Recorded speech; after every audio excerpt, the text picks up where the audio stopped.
Hey everyone, welcome back. In this tutorial, I'll show you how to fix Draw.io keyboard shortcuts not working issues in 2026. So if your hotkeys are not responding, shortcuts are delayed, or nothing happens when you press keys, this guide will help you fix it step by step. First, refresh Draw.io and try again. Sometimes temporary browser glitches can stop keyboard shortcuts from working properly. Next, make sure your browser window is active and focused. If another tab or application is selected, shortcuts will not respond.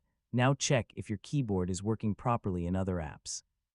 This helps confirm whether the issue is system-related or only in Draw.io. Next, disable browser extensions temporarily.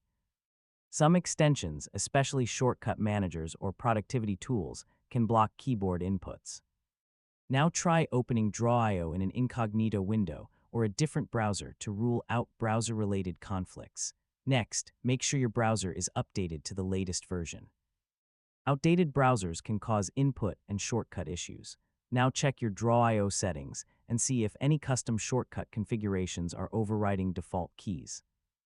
Next, restart your browser and close unnecessary background apps that may interfere with keyboard input. Now try resetting Draw.io settings if the problem continues, as corrupted settings can disable shortcuts. Finally, restart your computer and test the shortcuts again in a fresh session, and that's it. You've successfully fixed Draw.io keyboard shortcuts not working issues. Now your hotkeys should respond properly again. And don't forget to like, share, and subscribe for more tutorials like this.